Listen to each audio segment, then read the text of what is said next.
This video series presents my summary of Guy Debord's book, The Society of the Spectacle. This book is a great piece of work that should be read by everyone. My summary of the book cannot replace the experience that one gets when reading the book.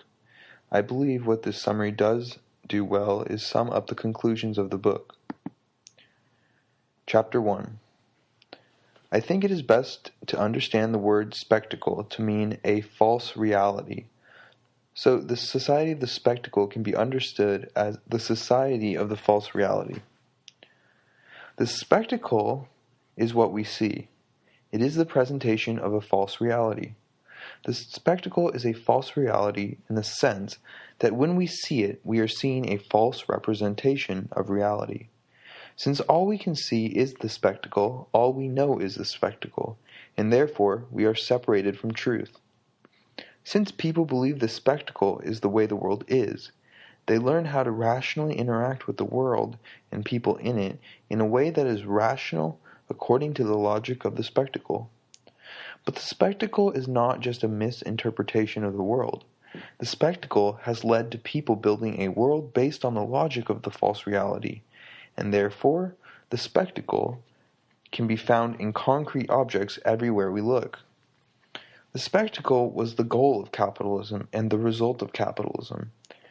It is a false reality where we constantly want more. The spectacle can be seen everywhere, and its presence justifies the capitalist and spectacular system. The spectacle has become our reality. When we look around the world and see things, what we are looking at is the spectacle. The fundamental thing of almost all, if not all objects, is the spectacle. The spectacle is what we always see when we look at the world. We are never shown the non-spectacle, and if someone attempts to reveal it to us, they are scolded.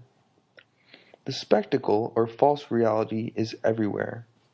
Capitalism needed the spectacle to blossom and grow, because capitalism requires us to strive for a false reality. The spectacle is a necessary part of all products made and sold.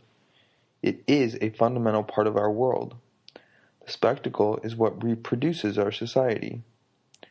Because we are born into the society, we become victims of the spectacle because it is attractive. The spectacle reduces having something like success to simply appearing to have something. Who we are is determined by the spectacle. Therefore, who we are is a product of the spectacle, and it is a product of a false reality. The false reality of the spectacle gets us to behave in strange ways. The spectacle is not limited to sight and sound. It can use any sense to prevent us from understanding the truth about reality. The spectacle creates an unreality. Like religion, the spectacle creates a false reality. But unlike religion, the spectacle has materialized. As long as what we want is determined by a false reality created by the spectacle will remain necessary. Our relationships with the spectacle is a loop that we cannot seem to break out of. The spectacle controls everything. The spectacle is the discourse of the ruling class. This discourse praises the ruling class. The top-down communication, also known as monologue of the spectacle, allows the spectacle to be an instrument of the ruling class. The goal of the spectacle is to separate us from reality, and it is always the way we get separated from reality. Unlike religion, the spectacle shows us, without using our imagination, what we could have. In our society, we are not connected to the products we make. More products means more people are separated from each other and their work, and as a result, we don't know or understand the products we make. Since we are separated from our work, we begin to view life outside of work as real life. But life outside of work is not where we are liberated. Life outside of work is produced by the economic system. All activity is under the spell of the spectacle. We are not liberated outside of work because the world outside of work is produced by the system of work. Since the spectacle is everywhere, then everywhere we are disconnected from reality. All space and objects are victims of the spectacle and become tools that reproduce the spectacle. The false reality was born when reality began being attacked. The size of the spectacle shows how far we are from the truth. Separating us from our work and products we create is like the spectacle, in the sense that we are removed from creating. The spectacle presents one part of the thousands of parts of life and claims it is the whole. The spectators are connected to each other by their common misperception created by the spectacle.